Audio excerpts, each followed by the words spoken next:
for information purposes only and is not intended as medical or mental health advice. Never use this video or Dr. Rosenthal's books to diagnose or in place of competent medical mental health evaluation and treatment. Years ago, I'd been living out of my appointment book, having lectured to over 100,000 people on the subject of suicide prevention.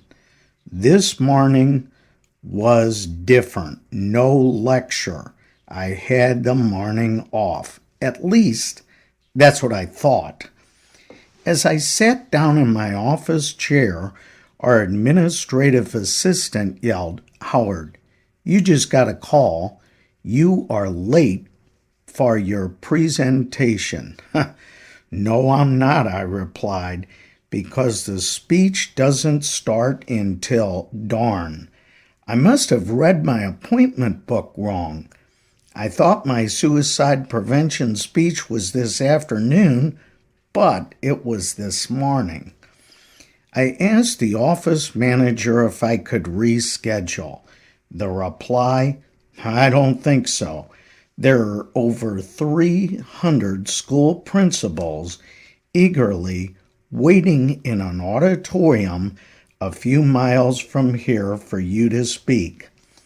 Mother Nature wasn't going to make this easy, as there was a good 8 inches of snow gracing the ground, sprinkled with a generous supply of ice. I got in my car and traveled to the site as fast as I could safely accomplish this treacherous feat. When I pulled onto the parking lot, I was accompanied by the person who set up the lecture, who was waiting for me, and the two of us ran, no make that skated without skates, into the building. And there they were, a packed house with 300 K through 12 principals.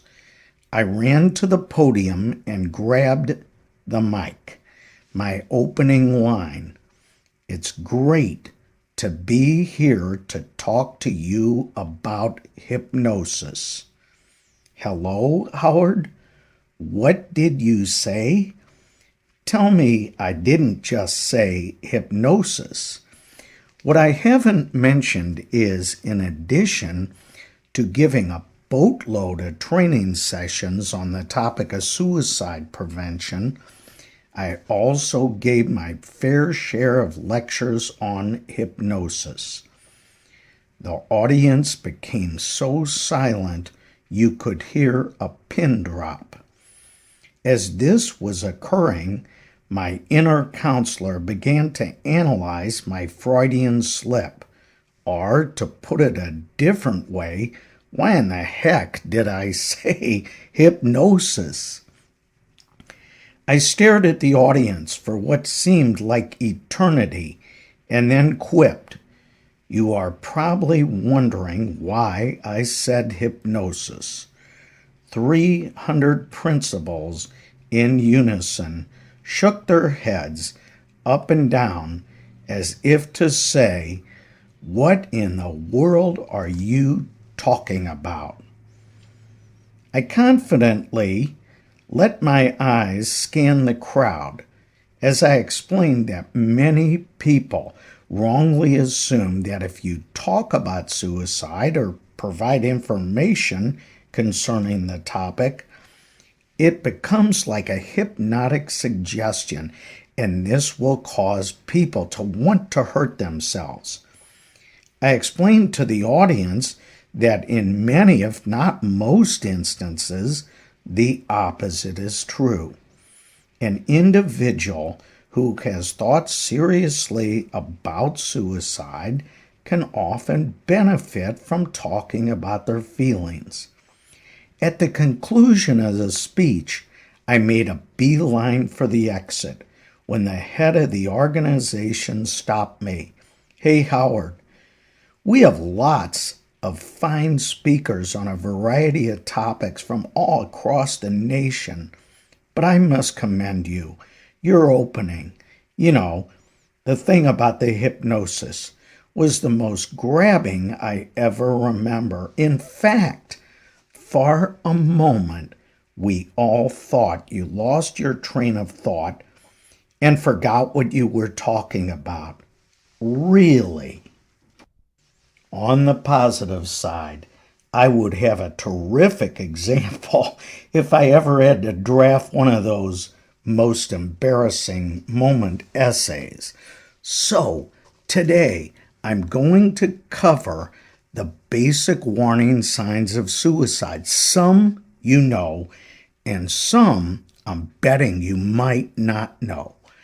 I will also provide some real life examples to make sure you really know these signals when you see them.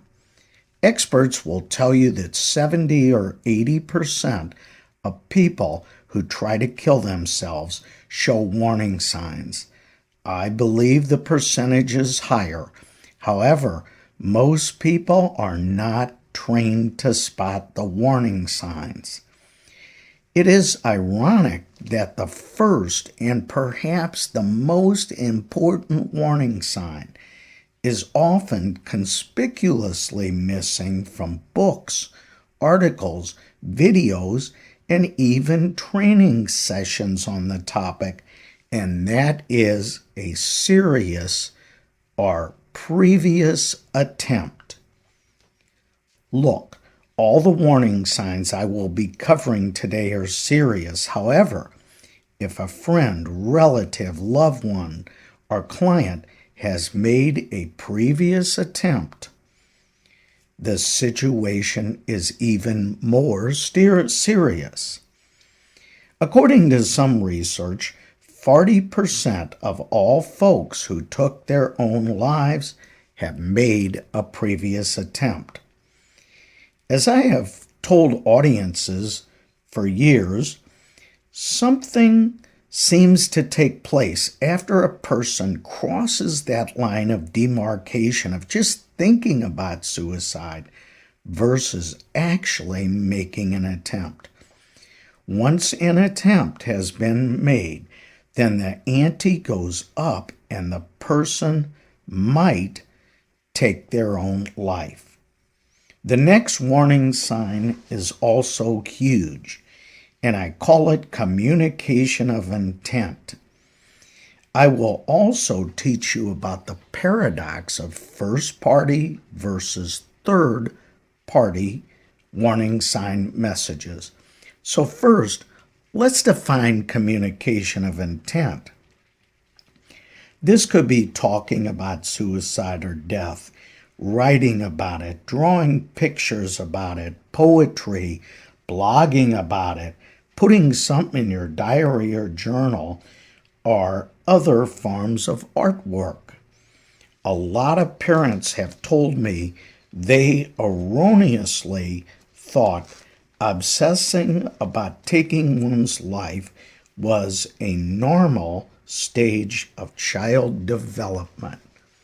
Let me say as directly as possible, not. I would always take it seriously. Here's a quick example of communication of intent. A woman told me she had limits placed on her computer security clearance at work. Her boss was aware of this. However, he kept baiting her to get into some files with higher security clearance and even gave her the secret password. After she heard a suicide prevention lecture, she punched the code in only to discover her boss was writing about killing himself, and at least part of him wanted her to see this and help save him. Now, keep in mind, warning signs can be unconscious or automatic, or they can be displayed consciously or on purpose. Many people do both.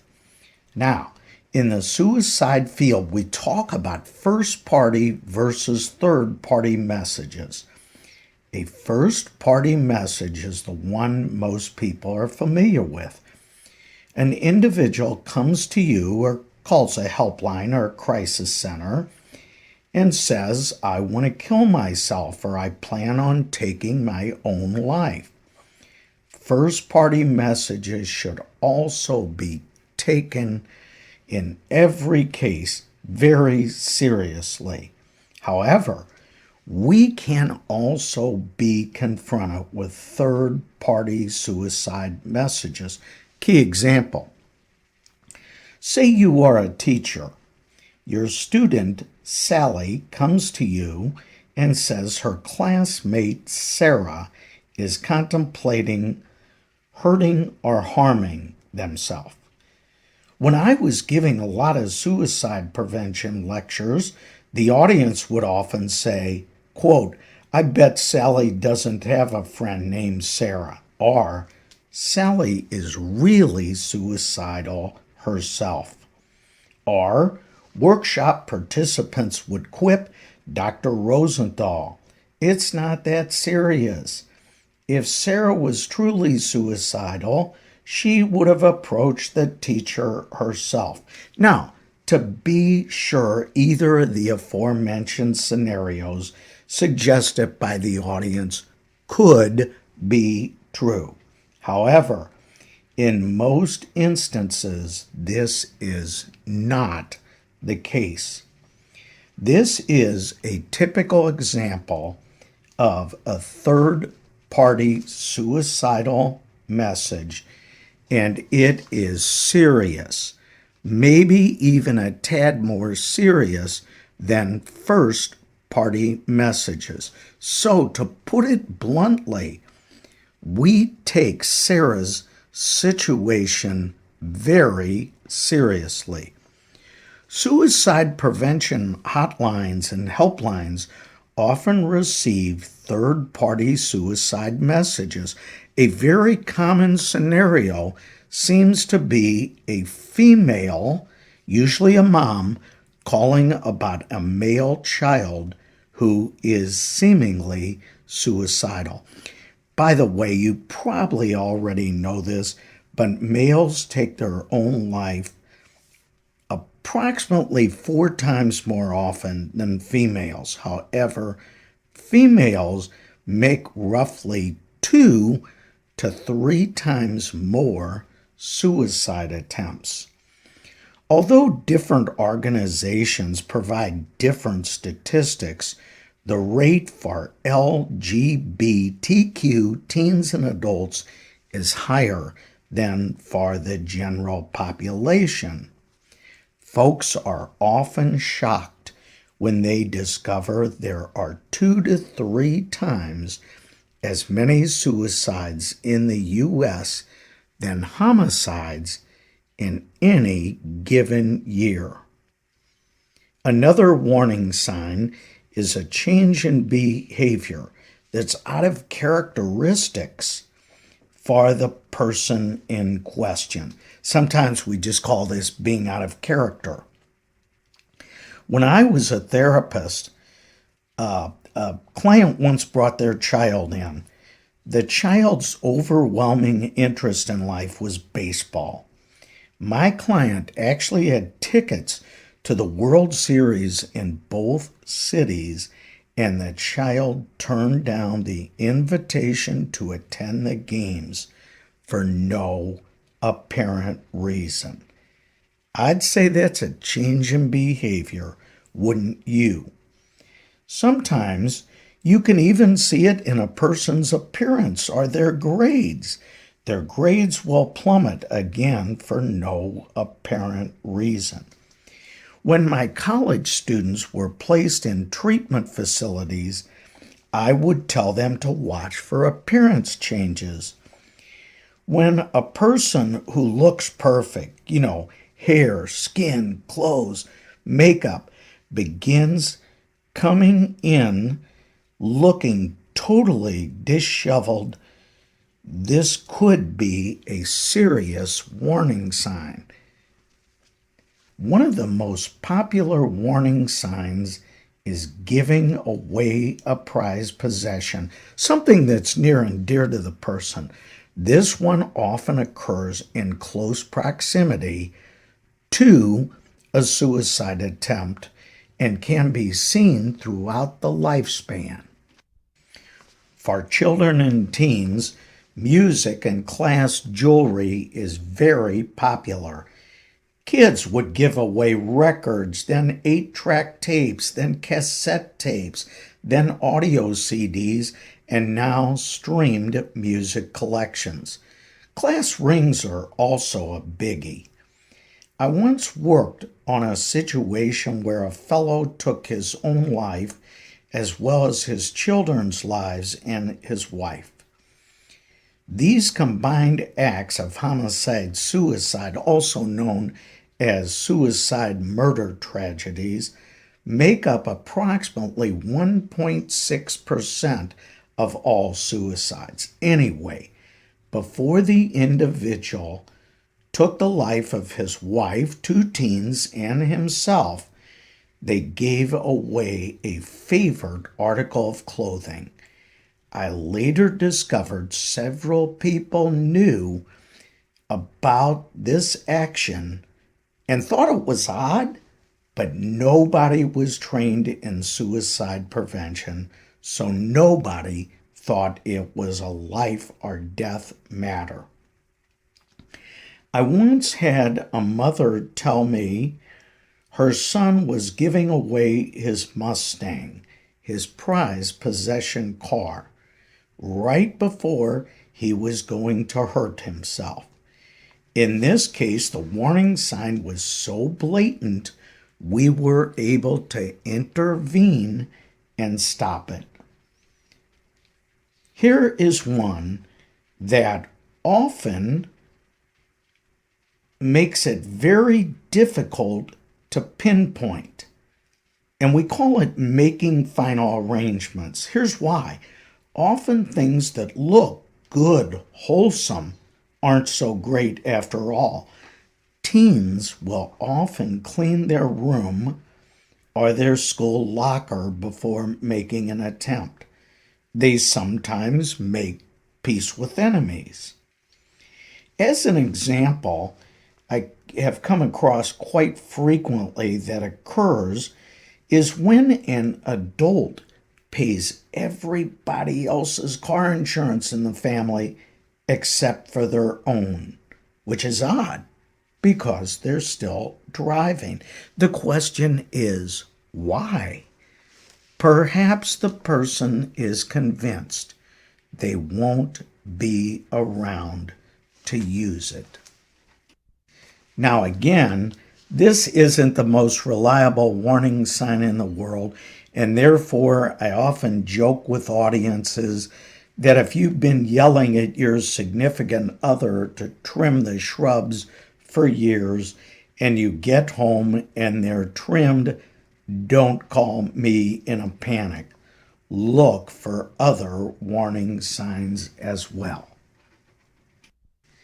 Okay, the next warning sign I call the secret strength after depression and why it could be deadly. Mental depression is huge.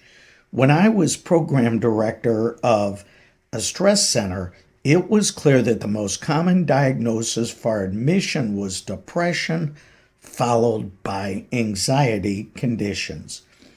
Depression has been called the common cold of psychiatry, but the condition, as it relates to suicidal behavior, can be very misleading and confusing.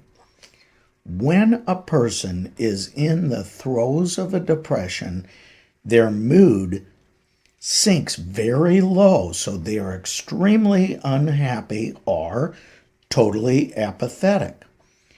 People who are depressed often cannot function as usual. They may be incapable of going to work or attending their children's soccer games. Depression, a mood disorder, is generally characterized by extremes. You sleep all day, or you can't sleep at all, often for days. You constantly eat, or you have no appetite for days. Most people outside of the mental health field wrongly assume that if a person is going to end their life, they will do it when the depression is at the lowest or the strongest point. Now, although this could occur, we have discovered that the person who's very depressed may not have the energy to carry out a suicide plan. Therefore, it is not uncommon for a person to try to take their own life when the depression lifts. They can tell themselves that suicide is the best solution since they are a burden to others. However, did you know that the person who leaves a treatment facility may be more apt to take their own life after they are discharged than before they went in? Really? Yes, really. At first, the person often feels extremely confident that they can take on the world using all the strategies and techniques they learned in treatment or rehab. Look, folks, we've all heard that the most difficult part of change is to admit you have a problem and take the first step. But unfortunately, that is not always true. Yes, a lot of folks can admit they have a problem and even go through treatment, and that's wonderful. But realistically, change often becomes more difficult as time goes on. When you have to deal with your family, your boss, irate neighbors, and God knows what else, you discover change sometimes seemingly gets harder and not easier as the depression lifts and you re-engage with everyday activities. To help solve this problem, most inpatient treatment centers have what is known in the trade as aftercare treatment groups or ongoing care. Here, the person has been discharged from the facility, but receives ongoing counseling to help them cope with this tough transition time. There is a variation of the depression and suicide theme that is even more deadly, known in psychoanalytic folklore as flight to health. What's the difference? In flight to health, we are worried that an individual who was depressed for what seemed like eternity recovered too quickly, and maybe, just maybe, this is taking place because the person made the decision to end it all. Here's a relevant example I heard a famous suicidologist tell many years ago. A television personality was extremely down in the dumps and depressed for a very long time. Co-workers at the station were worried the person might try to end their life. The famous suicidologist was contacted for assistance. The experts suggested that somebody from the station should contact him every day. For the longest time, the suicidologist received a daily call, and the message remained the same. The person is still very depressed. But finally, one day the suicidologist did not receive a call and was so surprised they called the station only to hear, "Oh, the danger is over. Our TV personality says they are doing great and they feel terrific." They even decide to give away most of their wardrobe and purchase all new outfits. The suicide expert told the station to send an ambulance to the TV anchor's house, and the person had made the decision to end it all. Now, one thing I want to emphasize is big time is that we don't have all the answers. There are many unanswered questions about suicide and the warning signs. As a quick example, take coffee drinkers. Yes, coffee drinkers. Did you know that coffee drinkers who drink a couple of cups a day have a lower rate of suicide? Now, a lot of folks said, well, that makes sense. The caffeine perks them up and helps their unhappy state of mind. However, some research indicates that even when you take the caffeine out of the equation, coffee lowers all causes of mortality by 20% when analyzing 170,000 people. Very few other things will do that. Too bad I personally gave up drinking coffee at age 5. Now, researchers are looking at the antioxidants in the coffee, many of which are found in fruits and vegetables. Drinking very high concentrations of coffee, say 4.5 or more cups, was not helpful, so everything in moderation rings true here. So, should we list not drinking coffee as a warning sign or a cause? Most experts would most likely say not yet. Here's an even stranger one. Virtually everybody has heard the theory that high cholesterol is bad to you and it contributes to cardiovascular disease. However, if you have a low cholesterol reading, your chances of suicide and depression go up markedly. Is that crazy or what? Certainly, most physicians would say, keep your cholesterol low and don't worry about it. People who believe the research aren't so sure either, but have hypothesized that a diet with very low cholesterol may not allow for normal hormone levels or lacks the vital nutrients for normal mood. Still, the studies out there on cholesterol cannot always be replicated.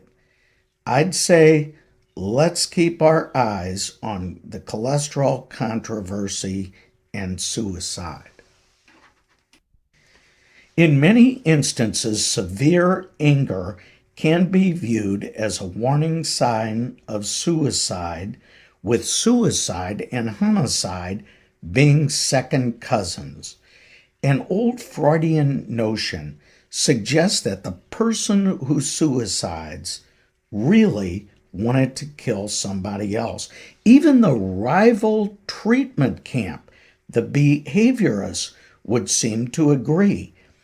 Andrew Salter, often cited as the original father of behavior therapy and the creator of condition reflex therapy, said with some degree of sincerity, the person who jumps out of a window wouldn't have done so if he had pushed somebody else.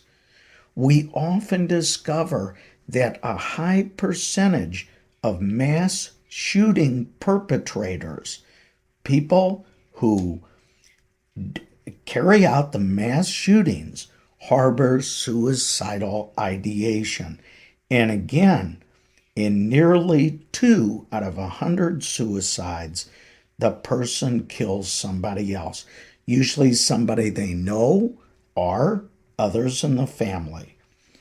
A high percentage of teens who take their own lives have had a physical fight with a friend or a family member in close proximity to the attempt. Some, but not all, researchers would include self-abusive or mutilating behavior in the warning signs. In fact, sometimes it's called the anorexia of the 90s and beyond. Many experts feel these behaviors are separate and not suicidal warning signs. Again, we don't have all the answers. The problem I have with this theory is that in an emergency situation, you may underreact. In many instances, you won't be able to administer a complete battery of psychological tests to give a person the perfect diagnosis. In fact, there's an old saying in suicide prevention: I'd rather have the person alive and angry than dead.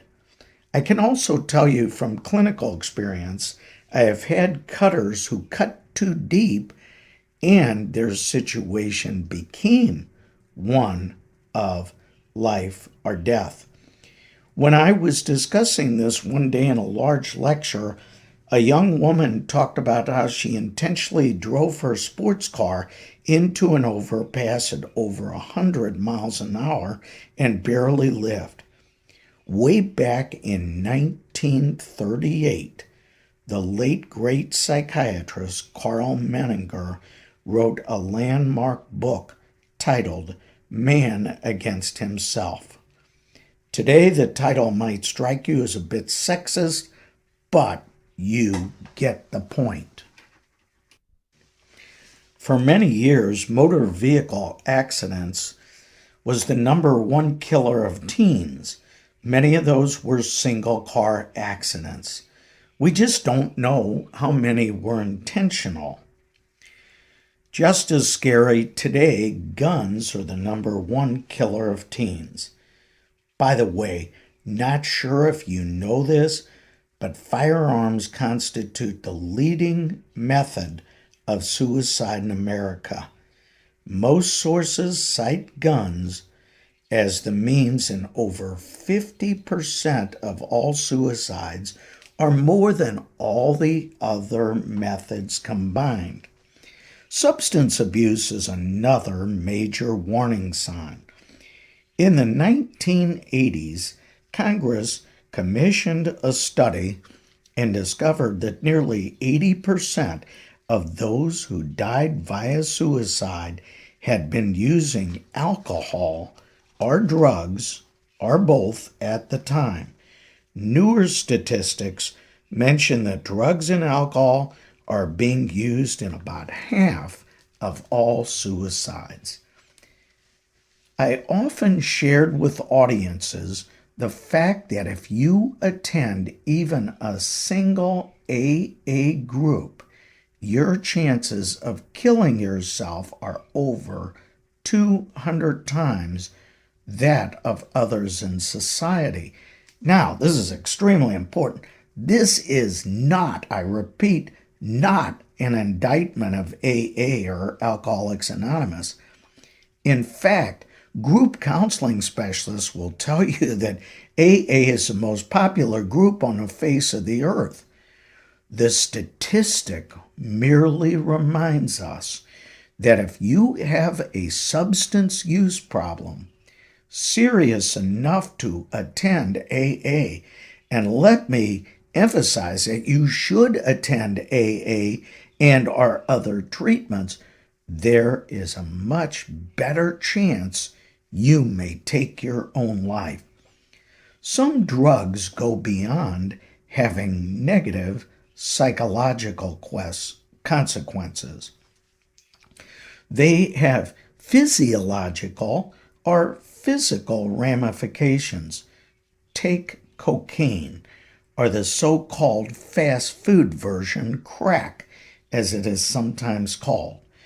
Although it produces a high most users want to chase again and again, each hit lowers brain chemicals that stabilize your mood. So the act of using it encourages the future of an illusion. The first high is the best, but it's unlikely you will ever achieve it again. Or it's like a cat chasing its own tail, if you will. Just the opposite. You end up with a condition known as anhedonia, which is an inability to experience happiness due to a lack of neurotransmitters caused by using the coke or the crack. It will come as no surprise that cocaine/crack users have an unusually high rate of suicide. Here is one most sources leave out, since it's not a factor in most suicides. And that warning sign is anniversary guilt. Anniversary guilt takes place when an individual feels guilty about a previous act and decides to take their own life. Say they were intoxicated and killed somebody while driving. If the person does not feel guilty, you won't see this. It's not a warning sign. However, if they harbor guilt, they may think something like, I killed last year on July 4th. Therefore, I must be killed on July 4th. So they take their own life on this date. I recall one instance where a man took his own life by sitting on some railroad tracks near his farm and letting a train hit him. His son felt extremely guilty since they had a very strained relationship. Exactly 1 year later, his son sat on the exact tracks at the exact same time and let a train hit him as well. So here's the bottom line. If you know somebody who is showing some or all of the warning signs, the best solution is to try to get the person professional help immediately. Don't try to handle it yourself. Never use this video or even books I have written as a substitute for competent mental health evaluation and treatment. Call the suicide hotline. In the U.S., you and/or the person who has suicidal ideation can call 988 or text 988 24/7. That's every day of the year. Don't try to handle the situation yourself. It is important for the person to have a physical exam to rule out medical problems such as blood sugar, neurological difficulties, thyroid, or even medicines that can cause depression. Yes, I said medicines sometimes cause depression. The person should also see a licensed therapist such as a counselor, social worker, or psychologist. Thus, to make myself crystal clear, whenever possible, the person should see a medical professional, including a psychiatrist, as well as a therapist. In an emergency, taking the person to a local ER might be a viable plan of action. This is Dr. Howard Rosenthal. I hope you've learned a lot, and please share this video